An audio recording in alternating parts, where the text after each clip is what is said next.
The vanishing it begins with silence. Not the peaceful kind, but the sort that presses down like a weight, a silence that feels wrong. Ask anyone who lived in Ashworth in 1965 and they'll tell you. It wasn't the day the Higgins family disappeared that haunted them. It was the night before. The village slept uneasily on October 31st beneath a sky without stars, wrapped in a fog so dense it seemed to crawl through cracks in the windows and linger at the edges of every bed. Dogs refused to bark. Church bells stood mute, and even the owls of the Yorkshire moors, those tireless watchers of the dark, fell silent. Something in the air felt older than language itself, something that every living thing seemed to recognize but could not name. By morning, the Higgins family was gone. Their cottage perfectly in order, dinner dishes cleaned, beds neatly made, yet the house empty, as though its 4 occupants had dissolved into mist. For decades, people whispered about what really happened in Ashworth that autumn, but the records are far stranger than the rumors. Tonight I'll take you inside those records, inside the church vaults that should never have been unsealed, inside the testimony of a witness who swore never to speak, and then, 40 years later, broke that silence. If you think you know what happened to the Higgins family, stay with me. Because nothing about their disappearance is what it seems. The village in autumn Ashworth was a place that seemed preserved in amber. A hamlet of fewer than 300 people, it sat cupped between hills that turned purple with heather each autumn. Life moved slowly there. Market days, Sunday sermons, the yearly harvest festival. The same families had lived in the same stone cottages for generations, their names carved into the lichen-covered headstones leaning at odd angles in St. Mary's churchyard. Outsiders rarely came, and when they did, they rarely stayed. By the autumn of 1965, villagers felt the season change in a way that unsettled even the most practical souls. Leaves burned with colors too vivid, as if the hillsides had caught fire. A ground fog rolled in each evening at dusk, thick enough to swallow familiar paths. People said it made the churchyard twist and change, like the stones themselves had shifted in the night. St. Mary's, the village's Norman church, loomed over it all. Its limestone tower reached nearly 100 feet into the sky, but that autumn it rarely emerged from the fog. At night, locals swore they saw light glowing through its windows when no service was being held. Most unnerving of all were the bells. For centuries they'd rung out to mark the hours, reliable as the turning of the seasons. But in October 1965 their tone deepened, as though the air itself had grown too heavy for the sound to travel cleanly. Sometimes, late at night, people claimed they heard the bells ringing when they shouldn't be, muffled, mournful, and more than once, echoing from beneath the ground. The Higgins family. Thomas Higgins was not the kind of man who went missing. At 38, he was as dependable as the post he managed. Every morning at exactly 7 weeks, he walked his children to school, then took his seat at the post office where he sorted letters with the same meticulous order his father and grandfather had before him. His wife Eleanor, called Ellie by her friends, was 35, striking in her dark hair and restless intelligence. She kept their cottage immaculate, but she also had a fascination for folklore, filling shelves with books about old customs and tending a garden of herbs and flowers long abandoned by most housewives. Their children were the village's pride. 12-year-old Margaret, serious and thoughtful, loved to read, often copying old gravestone inscriptions into her notebooks. 8-year-old William, Billy, was all laughter and sketches, filling page after page with drawings of the church, the hills, and, more recently, strange robed figures he couldn't or wouldn't explain. On the surface, the Higgins family was ordinary, respectable, loved. And yet, in the weeks before their disappearance, cracks began to show. Subtle changes. Mrs. Agnes Peaton, the Higgins' next-door neighbor, noticed it first. Eleanor was often out at night, wandering the churchyard with bundles in her arms. Herbs, candles, odd items Agnes couldn't quite make out. When asked, Eleanor only smiled and said she was keeping the proper observances. The words stuck, with Agnes heavy with meaning she couldn't understand. At the general store, Arthur Finch noticed Eleanor's purchases changing. Pounds of coarse salt, dozens of white candles. Rare herbs from old Mrs. Weatherby, the village herbalist. Too much for any kitchen, too odd for any household. Eleanor said it was for harvest preparations, but Arthur didn't believe her. The Higgins children, too, seemed different. Margaret, once attentive in school, began staring out the window toward St. Mary's, her essays filled with references to forgotten truths and ancient wisdom. Billy's drawings became disturbing. Hooded figures, symbols, altars. When his teacher asked where he'd seen such things, he said simply, "Mommy and Reverend Whitmore told me." And Thomas, quiet, steady Thomas, looked increasingly gaunt and anxious. He missed days at the post office for the first time in 15 years. He confided to the village doctor that Eleanor was involved in something dangerous, something that frightened him. But whatever he knew, he carried it silently. Halloween night, Sunday, October 31st, 1965, was thick with fog. So heavy the church tower vanished completely from sight. The Higgins family attended service as usual, sitting in their pew, but something about them unnerved the congregation. Eleanor scribbled in a journal throughout the sermon. Thomas sat pale and rigid, hands clenched. The children were unnaturally still, silent. Reverend Whitmore's sermon was unlike any he had preached before. References to ancient covenants, to tonight's observance, to traditions older than the church itself. After service, the Higgins family walked quickly home, ignoring neighbors' greetings. At 2:30 that afternoon, Arthur Finch saw them enter their cottage and close the door. No one would ever see them again. By 8 p.m., their lights were extinguished. Too early, far too early for a Sunday night. By midnight, the village lay silent in its blanket of fog, except for Mrs. Peaton, who woke to the sound of chanting. When she crept to her window, she saw figures moving in the churchyard. Hooded, carrying torches, circling the church in procession. She swore she heard children's voices among the chanting, and then as she watched, the figures simply disappeared into the church walls. The lights flickered for hours, but not a single figure emerged. By morning, the Higgins family had vanished as though they had never been. When Sergeant Robert Henley opened the Higgins cottage the next day, he found everything in perfect order.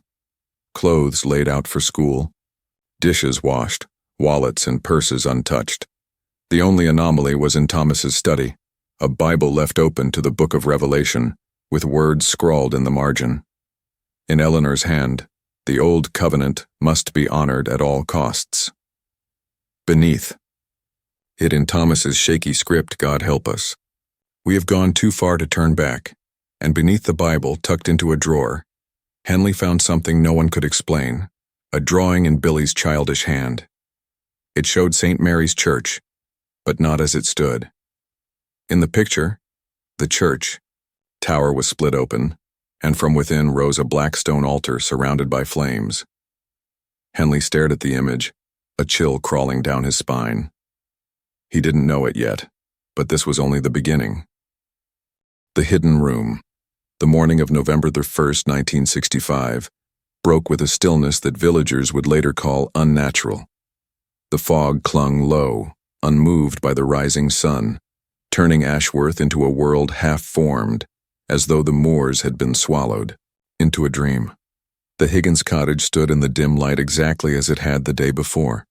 Curtains neatly drawn, the door unlatched but untouched. Inside, it was as though the family had evaporated mid-sentence. For Sergeant Robert Henley, the local constable, this wasn't just a missing persons case. Something about the Higginses' absence pressed against his instincts, the way silence presses against the eardrum before a storm. He had been stationed in Ashworth for 5 years, long enough to know the village's rhythms, long enough to know that nothing here was ever truly secret. And yet now, everyone he questioned seemed to know something and refused to say. First impressions. The cottage smelled faintly of lavender and wood smoke, the kind of scent that should have been comforting. Instead, it left Henley unsettled. The mantel, Eleanor's vase of wildflowers had dried, the petals crisped to paper. Margaret's schoolbooks lay in a neat stack on the table, a homework essay open on the final page. Billy's crayons, red, black, and yellow, were scattered across the floor as though he had been interrupted mid-drawing. And then there was the study, the Bible left open, the words scribbled in two distinct hands. Eleanor's manic devotion. The old covenant must be honored at all costs. And Thomas's desperate counterpoint. God help us. We have gone too far to turn back. It wasn't just fear Henley felt reading those words. It was the sense of a tug-of-war being played out inside a family home, a battle between devotion and dread that had ended with silence. The drawing beneath chilled him most of all. The church tower split open, the black altar rising, flames devouring the sky. No child should have dreamed such a vision. Henley tucked the paper into his notebook, feeling its edges burn against his palm. The witness later that afternoon, Henley spoke again with Mrs. Agnes Peaton. Her hands trembled as she poured tea, the liquid slopping against the saucer. She told him of the chanting, the procession of hooded figures, the way they vanished into the walls of St. Mary's. You saw this clearly? Henley pressed. As clearly as I see you now, she said. And I swear on my life, Sergeant, there were children's voices in that chant, high and thin, like sparrows crying. Henley considered the possibility of hysteria, or the tricks fog could play on the mind. Yet when Agnes leaned across the table and whispered, "They went into the stone, Robert." The stone opened for them. He felt a shiver run through his bones that no rational explanation could dispel. The church, that night, Henley returned to St. Mary's.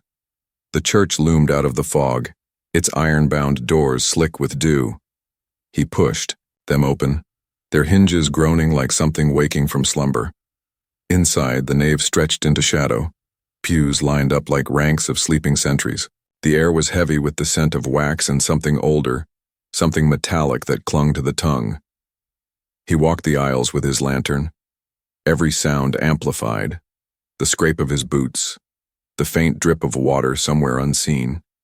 His light caught on the crucifix above the altar, and for an instant, he could have sworn the carved Christ looked down at him with eyes that were not wood, but living.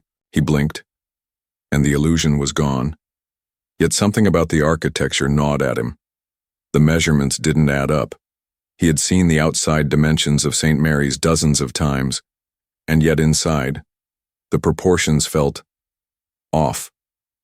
There were spaces that should have existed but didn't.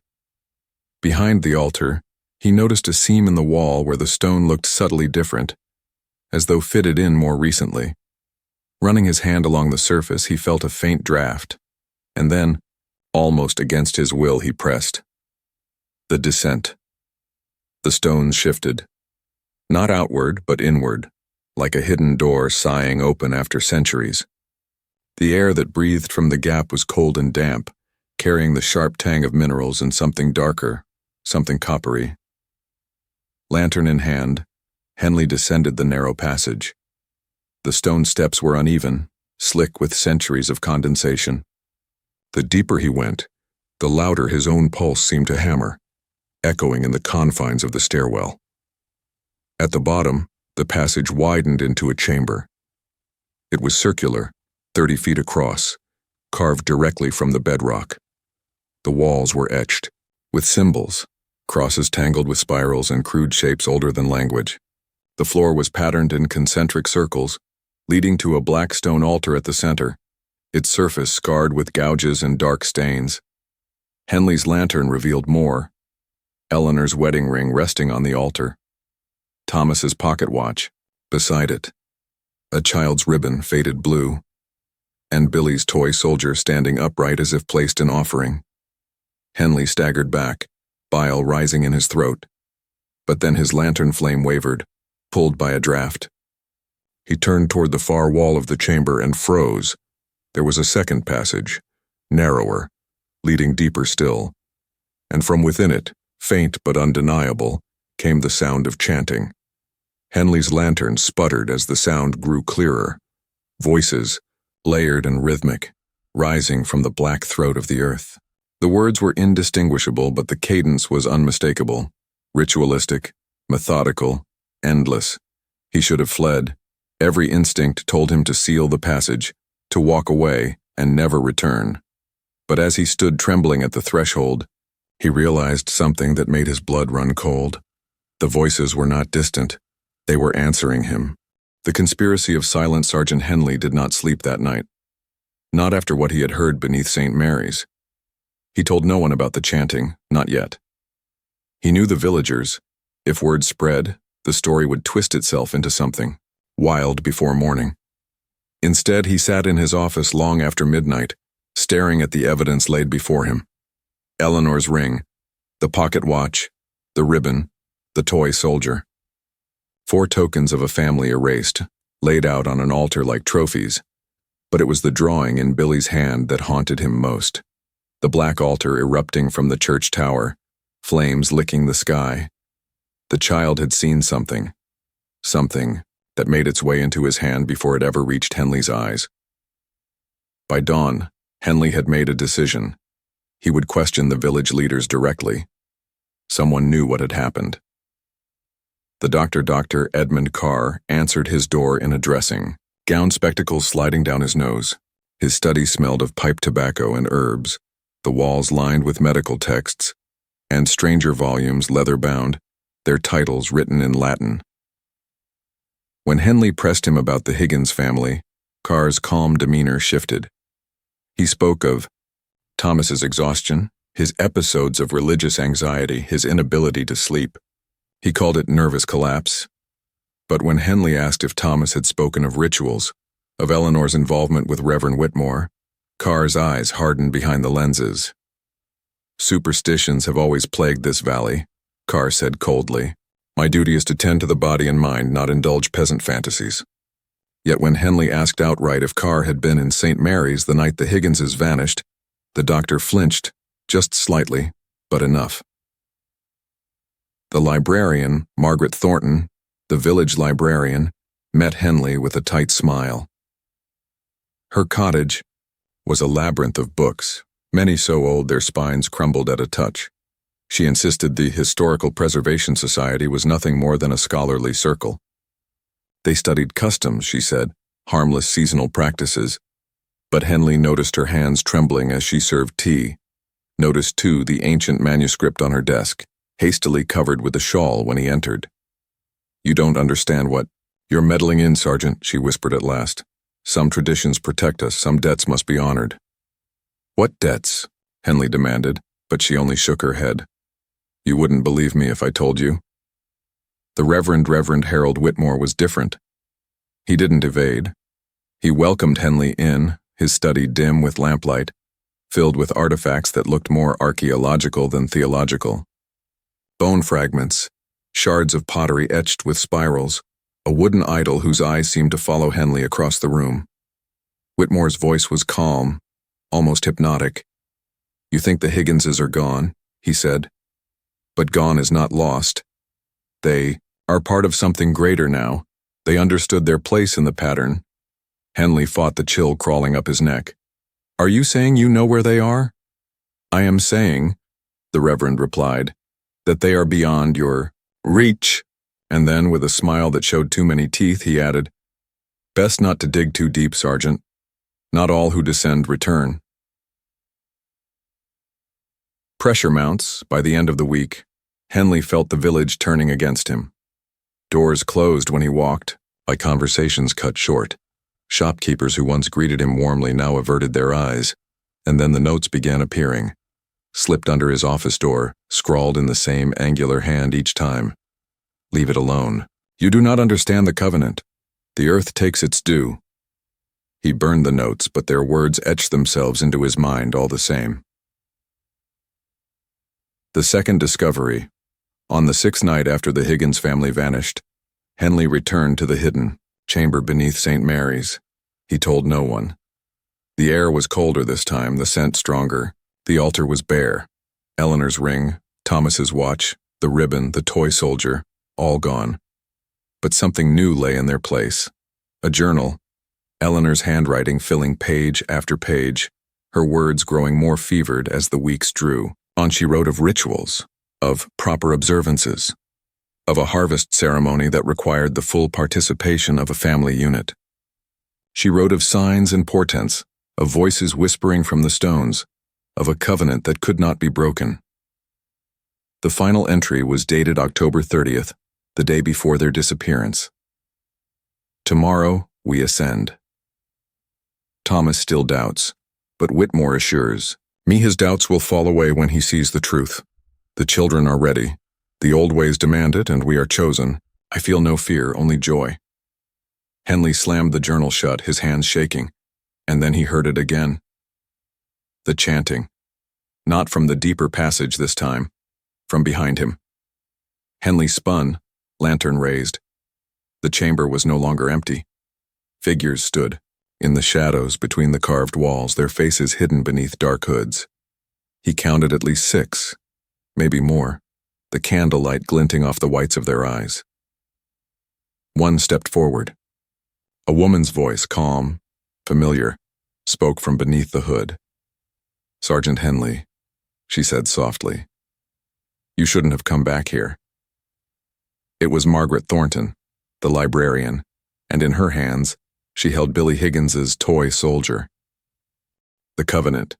The chamber walls seemed to breathe with the candlelight, the symbols etched in stone writhing like living things. Sergeant Henley stood frozen, lantern trembling in his hand. Before him, the hooded villagers formed a half circle, their presence so silent it was as if they had been there all along, waiting for him to notice. At their center, Margaret Thornton lowered her hood. Her face was pale but calm, her eyes glinting with something between pity and warning. She held Billy Higgins's toy soldier like an offering. "You shouldn't have come back," she repeated softly. Henley steadied himself. "Where are they? Where's the Higgins family?" A ripple of movement passed through the group like a sigh escaping many lungs at once. Thornton tilted her head, as though studying a child who had asked a naive question. "They're where they were always meant to be," she said. "But you, Robert, you don't belong here. You'll never understand." The circle. The hooded figures did not move closer, yet Henley felt the space shrinking. His lantern cast long shadows that crawled across the chamber walls, converging at the altar. Whitmore's voice broke the silence. He stepped from the shadows at the far side, his height skeletal, his features drawn but serene. The Reverend's eyes gleamed in the half-light, not with madness but with certainty. "Sergeant," he said, almost kindly, "this place frightens you because you see only the surface. You believe in crime and law and disappearance and death. But the Higginses, they saw further. They understood the covenant." Henley's jaw tightened. "Covenant? Is that what you call this? Murder?" Whitmore's lips curled into something that wasn't quite a smile. "Murder? No. A renewal, a protection that predates your laws, your uniform, even this church itself. Long before Norman stone was laid, long before Saxon prayer, this ground was consecrated. Ashworth exists because blood feeds the soil, and the soil shelters us in return." The words hung in the air, carried by the chamber's strange acoustics until they seemed whispered from every wall. The history revealed it was Thornton who spoke next, her voice calm and weary, like a teacher reciting a lesson too many times. "Every few decades, the land calls for balance. A family is chosen, always a family, always together. They become the offering. In return, the storms spare us, the crops flourish, and death walks past our doors when it walks elsewhere. That is the covenant. The Higginses were not the first, Sergeant, and they will not be the last." Henley shook his head, refusing to believe. "And you all just accept this? You think sacrificing your neighbors keeps the rain off your fields?" "No," Thornton said, her eyes narrowing. "We know it, look at history. While war and famine raged across Yorkshire, Ashworth remained untouched. Not by luck, not by accident, by faith, by obedience." Whitmore stepped closer, his voice lowering, resonant. "And now you have seen the altar. You have heard the voices. You feel it, don't you? The pull of the stone. It chooses, Robert, it always has. The breaking point." Henley raised his lantern higher as if the light alone could scatter them. "You're all complicit in murder, every last one of you. and I'll see you stand trial for it." At this, the hooded figures laughed, not cruelly, but softly, like children humoring a stubborn parent. "Trial?" Whitmore echoed. "In York? In London? Do you think they would listen? Do you think they would understand what their own church tried to bury centuries ago? No, Sergeant. The covenant belongs to the earth, and the earth has already chosen." He lifted a hand. For the first time, Henley noticed the altar had changed. Where before it was bare, now it was marked. Faint handprints, 4 of them, pressed into the black stone as if burned there. Too large, too small. Eleanor, Thomas, Margaret, Billy. Henley felt bile rise in his throat. The escape. The figures began to chant. Low, resonant, the same rhythm Henley had heard before. The words were not English, not Latin, but something older, something that seemed to bypass his ears and root itself directly in his bones. The air grew thick, the lantern flame guttering as though struggling against unseen breath. The carved spirals on the wall seemed to turn, drawing the chamber inward. Henley backed toward the narrow stair, every nerve screaming to flee. The figures did not follow. They only watched, chanting, their hoods dipping in unison. Whitmore's final words echoed as Henley stumbled up into the nave of St. Mary's. "You can fight us, Sergeant, but you cannot fight the land. When the covenant calls again, even you will bow." Ashworth against him, by the next morning, Henley knew he was trapped in more than just an investigation. Word had spread, though he hadn't spoken of the chamber. The villagers seemed to know he had seen it. Conversations died as he passed. Farmers turned their backs. Even the children who once waved at him cheerfully now stared with blank, unreadable eyes. When he demanded Yorkshire constabulary support, his request was delayed, lost, misfiled. Again and again, every avenue of outside help seemed to crumble. And then another note appeared beneath his door. Not a threat this time, a warning. "They will come for you, Robert. Tonight." That night, Henley sat awake in his small cottage, revolver on the table. Beside him, the lantern burning low. Midnight came, and with it the fog rolled thick and heavy against the windows. And then, 3 knocks at the door. Slow. Deliberate. He rose, weapon in hand, heart hammering. But when he pulled the door open, no villager stood there. Only a small object, left neatly on the step. Billy Higgins's notebook. The first page filled with drawings Henley had seen before. Hooded figures, spirals, altars. But the last page was new, drawn in a shaky, childish hand. It showed Henley himself, standing on the black altar. The marked man, the drawing burned in Henley's hands, his likeness sketched in a child's frantic lines, arms outstretched upon the altar, spirals twisting around him like a noose. Billy Higgins had seen this, had known this, weeks before his family disappeared. And now the boy's prophecy had found its way to Henley's doorstep. The fog pressed against his windows like a living thing, thick and luminous in the lantern light. Outside, silence blanketed Ashworth. No laughter from the shepherd's rest, no hooves on the cobblestones, no rustle of hedgerows. Only stillness, watching, waiting. Henley gripped his revolver tighter. For the first time in his career, he wondered if the law itself meant nothing here.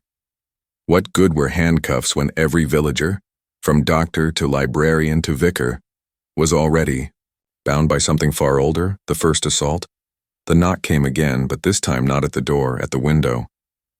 A single tap, deliberate on the glass behind him. Henley spun, weapon raised. A figure in the fog, hooded, standing motionless on the other side of the pane. Another tap, then another. Soon, every window of the cottage came alive with knocks, slow and inhumanly steady. As though many hands moved to the same rhythm, Henley backed into the center of the room, the sound encircling him, reverberating in his chest. He thought of breaking for the back door but froze when he saw a faint orange glow seeping through the cracks of the curtains. Torches. Dozens of them, The cottage walls groaned under the shifting of bodies outside. Low chanting began. Familiar now. The same rhythm that had haunted him from the chamber. The same rhythm Billy had drawn again and again. They were here for him. Flight into the fog. He blew out the lantern and bolted. Out the rear door, across the kitchen garden, through the hedges. The fog swallowed him whole, but the chanting carried, guiding him like a predator's call. Behind him, the cottage erupted in splintering wood and shattering glass. Voices rose in a single unified cry. The earth itself seemed to echo with their fervor. Henley stumbled across the lane, boots sinking into the mud, lungs burning with cold air. He didn't dare use his own lantern. Light would mark him. Instead he moved blind, hands outstretched, praying the fog would shield him. But the torches advanced, dozens of them bobbing like fiery eyes through the mist. Sanctuary denied, he staggered to the only place he thought might protect him. The church. St. Mary's tower loomed above, half swallowed in fog, its black outline like a gravestone against the night sky. He pushed through the heavy doors, slamming the iron bolts shut behind him. The nave stretched in silence, candles flickering faintly on the altar. For a moment, relief washed over him. The church was empty. Then a voice spoke. "You ran, Robert. You shouldn't have." Henley turned sharply. Reverend Whitmore stood in the aisle, hood lowered, his face pale and glistening in the candlelight. His hands were folded as though in prayer, but his eyes glowed with something deeper than piety. "The covenant resists interruption," Whitmore said softly. "It always has. And tonight, Robert, you interrupted it." The revelation in the nave. Henley raised his revolver. "Where are the Higginses? Tell me what you did with them." Whitmore did not flinch. "They are beneath us still." Their voices joined the chorus you heard. "But listen closely. Do you not hear your own name woven among them now?" Henley shook his head, refusing. But in the silence that followed, he did hear something, faint, almost imperceptible threads of chanting that carried his name. "Robert. Robert. Robert." Whitmore stepped closer. "The land has marked you, Sergeant. You have seen too much. You have stood where you should not stand. You are not a protector anymore. You are the offering." At this, the torches flared against the church windows, shadows stretching across the pews. The villagers had surrounded the building, chanting growing louder, deeper until the stones of St. Mary's seemed to vibrate with it. Into the depths, Henley's instincts screamed for escape, yet his feet betrayed him, carrying him back toward the altar. Toward the hidden passage, toward the chamber below. The chanting was louder there, beckoning. Whitmore followed, his voice rising above the chorus. "You still think this is madness, but soon you will see. The covenant spares those who honor it, resists those who deny it. You, Robert, you will see the truth carved in stone." Henley descended the narrow stair, revolver shaking in his grip. The chamber spread before him once more, its altar black and gleaming, its spirals alive with flickering shadow. But this time the chamber was not empty. Bodies lined the walls, not skeletal remains but mummified husks preserved by the cold, damp air. Men, women, children, their features frozen in the moment of terror. Dozens of them, their hollow eyes fixed on the altar. The Higginses were not the first. They would not be the last. Henley staggered back, bile rising in his throat. The chamber closed in, the chanting from above now indistinguishable from the whispers of the dead. And then, in the far shadows, movement. A child's figure stepped forward. Bare feet, white nightshirt, Billy Higgins, his face pale, eyes blank. In his small hands, he carried a candle that burned with unnatural steadiness. "Mr. Henley," the boy whispered, voice hollow, echoing with countless others. "It's your turn now." The candle flame did not flicker, even as the torches above guttered. The chamber seemed to exhale, stone and soil pressing closer. Henley realized with sudden clarity. Billy Higgins was not missing. He had joined them. The final offering.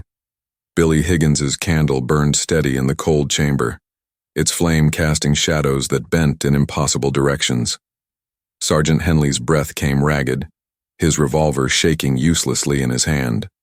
The boy's eyes were no longer the bright, curious eyes of an 8-year-old. They were hollow wells reflecting not life but something ancient and endless. "Billy," Henley whispered, his throat raw. "Where's your family?" Billy tilted his head the way a bird listens to the earth. His voice, when it came, was not singular.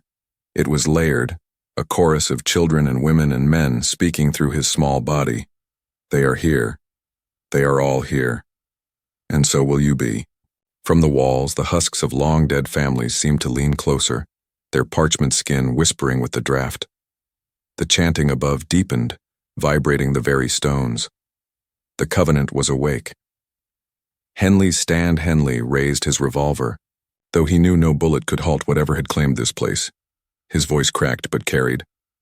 "I don't care what you believe. I won't let you make me part of it. I won't." A laugh, low, resonant, echoed from behind him. Reverend Whitmore stepped into the chamber, his robes trailing like shadow, his eyes burning with fanatic triumph.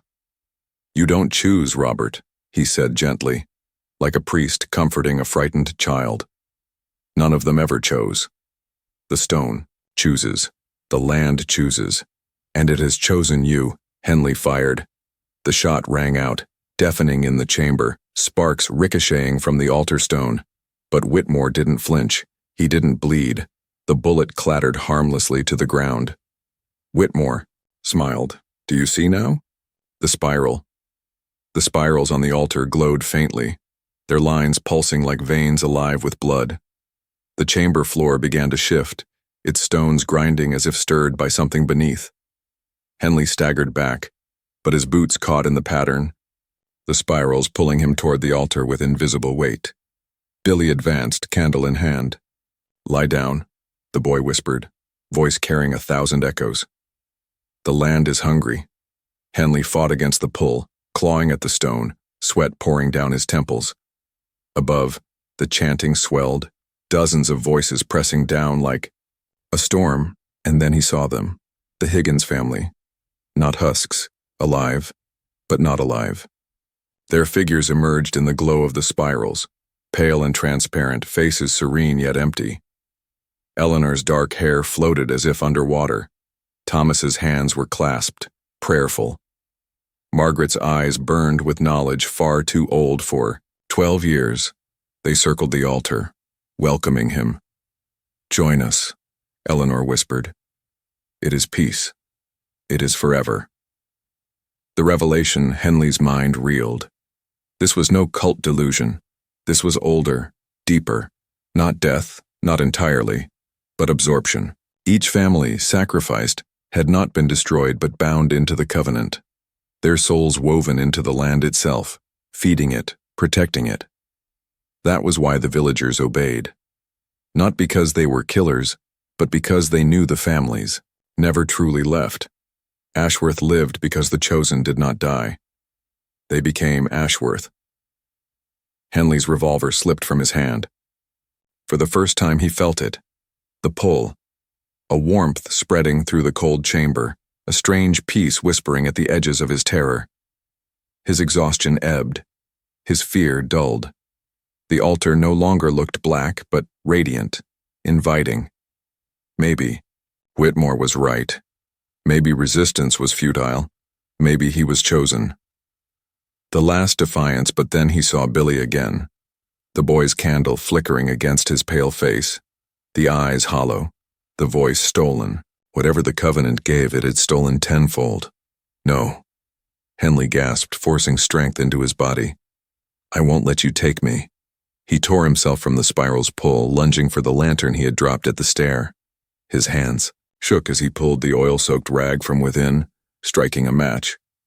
The villagers' chant wavered. Whitmore's eyes widened. "You fool," he began. Henley hurled the burning rag onto the altar. Fire in the deep. The chamber erupted. Flame raced across the spirals, devouring the dried herbs, the ancient manuscripts, the offerings. Smoke clawed at the ceiling as the symbols burned bright, then cracked. The husks on the walls shrieked, a terrible chorus of the dead. The Higginses' pale figures flickered like candles in a gale. Billy screamed, a sound not human but endless, his small body convulsing as the candle in his hand extinguished at last. Whitmore lunged for the altar, shrieking in desperation. "You've doomed us all. The covenant cannot be broken." The stone split down the center with a sound like thunder. The floor gave way. The last thing Henley saw before the blackness rose was Whitmore's face contorted in fury and fear as the altar collapsed into the void. Ashworth weeks later, travelers passing through Yorkshire noted that Ashworth village seemed abandoned. Windows shattered, fields overgrown, cottages silent. St. Mary's Tower had collapsed entirely, leaving only rubble where it once stood. Of the villagers, no trace was found. But in the ruins of the church, amid the cracked stones and blackened earth, investigators found a single object untouched by fire, Henley's revolver, and beside it a notebook, Billy Higgins's notebook. The final page contained a new drawing, not by a child's hand, but by one heavier, deliberate. It showed the village of Ashworth, empty cottages, broken church, and in the soil beneath, spirals still glowing. The caption, scrawled beneath in Henley's handwriting, "The covenant never ends, it only waits." This finale leaves us with the chilling twist. Henley's defiance may have burned St. Mary's, but the covenant isn't gone. It is older than the church, older than the village, and it will wait for new voices, new families, new offerings. The story closes on uneasy ambiguity. Was Henley consumed in the fire?